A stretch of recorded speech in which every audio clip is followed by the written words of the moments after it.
Hello, everyone, and welcome to my second podcast on the Usmle. In this podcast, we are going to cover some of the highest yield neurology concept that will be tested on any Usmle step exam. So, if they give you a question where they tell you that, okay, so the patient presented to you and cannot walk, and then they give you history that the patient has respiratory tract infection or diarrheal illness, GI infection, and now cannot walk. That means that you should be thinking about Guillain-Barré syndrome. Now, Guillain-Barré syndrome is commonly caused by a lot of the bugs. The most common one is Campylobacter jejuni, and that is the most commonly tested as well. So Campylobacter jejuni causes bloody diarrhea. So with Guillain-Barré syndrome, it is an ascending paralysis, and the reason for the ascending paralysis is molecular mimicry. So what happens here is that your body, the B cells, which is part of the adaptive immune response, it is going to produce antibodies that are very specific against a specific antigen on a bacteria or a virus. For example, Campylobacter here. For example, it is going to produce a antibody. The B cell will produce antibodies against that specific antigen of the Campylobacter jejuni, for example, and then that antigen has a resemblance to the myelin sheath of the peripheral nerves, and so the antibodies are going to attack the Campylobacter jejuni, but it can also cross-react against the peripheral nerve sheath, myelin sheath, so it can cause demyelination of the peripheral nerves. That demyelination of the peripheral nerves is going to cause lower motor neuron signs. You will have decreased reflexes. You will have the patient is not going to be able to walk. That's what ascending paralysis means. And what happens other than that is you may have some sensory loss, but like paresthesias can occur. But that's not the main presentation. The main is ascending paralysis. The patient's motor dysfunction is more prominent.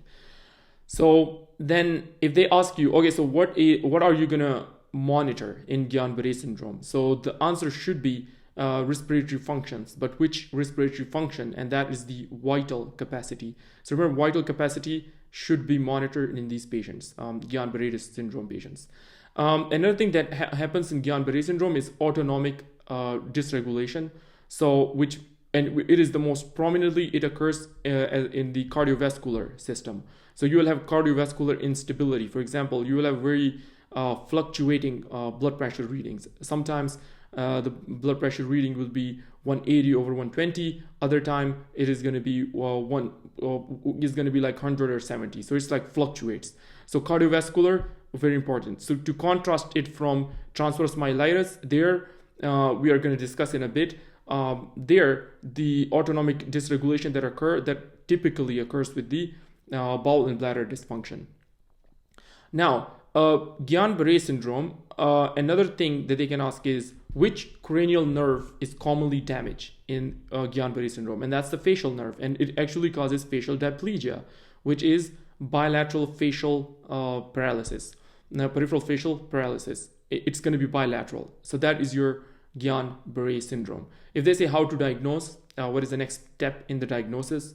The answer is clinical. Usually it is clinical. But if they still want you to pick something, nerve conduction studies you can do. So that is your diagnosis and workup. And if they say how to treat now, how do you manage? So for the management, you can give them, remember, steroids is the wrong answer. Steroids are the wrong answer on a board question. So you are actually going to give them IVIG or plasmapheresis. So that is the top two management strategies for Guillain-Barré syndrome. If they say ask which Guillain-Barré syndrome secondary to which bug it has the worst prognosis, it's Campylobacter jejuni. It has the worst prognosis. If let's say they give you Guillain-Barré like features, but there is ophthalmoplegia, rapid onset, it is called Miller-Fisher syndrome. It's just a variant of Guillain-Barré syndrome. Now, let's shift our gears to transverse myelitis. So in transverse myelitis, usually it also occurs after viral infection.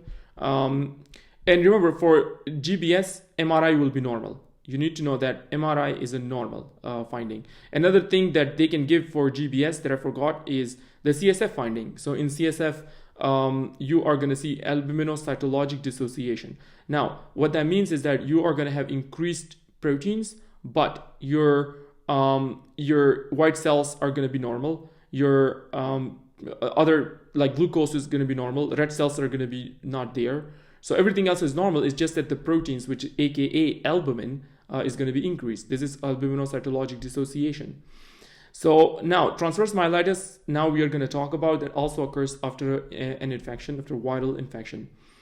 So what are you going to see in a transverse myelitis? So here they are going to give you fixed sensory level. For example, they will say below the navel, there is no sensation. The patient doesn't feel anything. So that is fixed sensory level.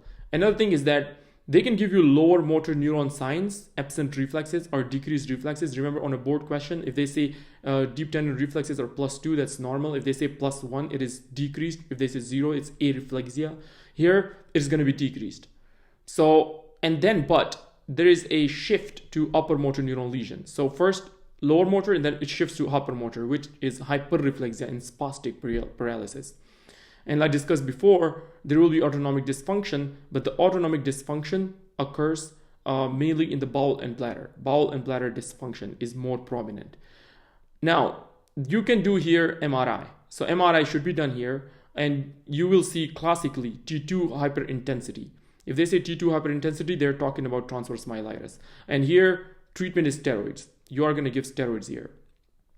Right, so now let's say another patient came to you, and the patient has radiating pain down one arm. One of the arms, there is a radiating pain. It's very severe, it's shooting.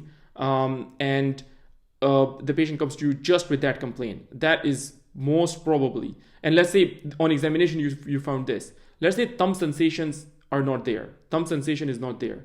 Let's say your biceps are absent. That is cervical radiculopathy. Now you need to know which level. It's going to be more helpful if you look at the dermatome picture. You would know.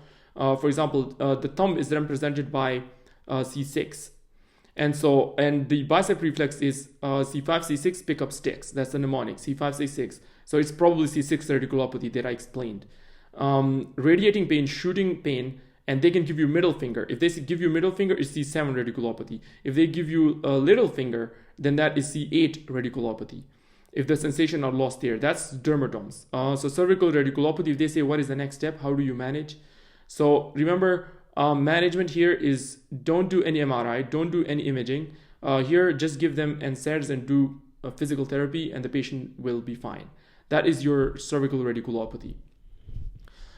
Usually it's just a pinched nerve. That's it. Like the nerve arises from the spinal cord, and then it gets pinched somewhere. And that's usually it's due to a herniated disc, but it can also be due to, for example, an osteophyte, which is an extra bone growth. Now, next, let's say that they give you a patient that is 60-year-old and has osteoarthritis, and now presents with a back pain with walking, and also the patient has let's say the patient has absent biceps and tricep reflexes in the upper extremity, also flaccid paralysis in upper extremity, and the lower extremity there is hyperreflexia and spastic paralysis. Now upper extremity has lower motor neuron signs, lower extremity has upper motor neuron signs. That is, they are describing cervical myelopathy. So remember, cervical myelopathy is a more severe condition than radiculopathy. Radiculopathy is just a pinched nerve, but cervical myelopathy is actually compression of the spinal cord. So the entire spinal cord is compressed. Usually it's because of degenerative spine disease in old individuals. That's why I put 60-year-old there. And that is going to cause ligamentum flavum hypertrophy, and which will compress the spinal cord.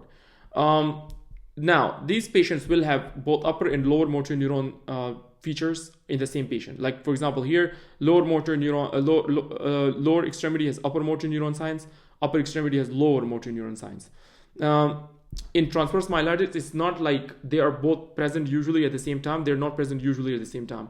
First, you have lower motor, then it progressed to upper motor. Here, upper extremity will have at the same time lower motor, lower extremity will have upper motor neuron lesions.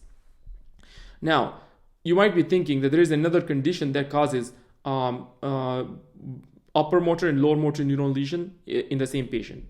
That is, you're right, and that will be amyotrophic lateral sclerosis, also called Lou Gehrig's disease. And we have to know the differentials here, like how do you differentiate, because it's a very common problem for students to differentiate these two. So remember, cervical myelopathy, like I said, it's always going to be, because the cervical spinal cord is compressed, it's always going to be lower motor neuron lesion in upper extremity, lower extremity will have upper motor neuron lesion. That's not the case with ALS. ALS can have in the same limb upper and lower motor neuron lesions. That's the first difference. It's not going to be strict rule.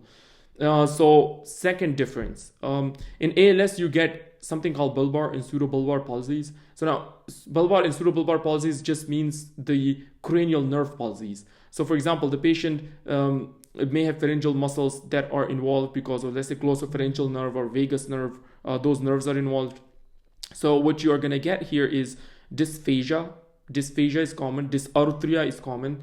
Aspiration pneumonias can occur. All because of bulbar palsies.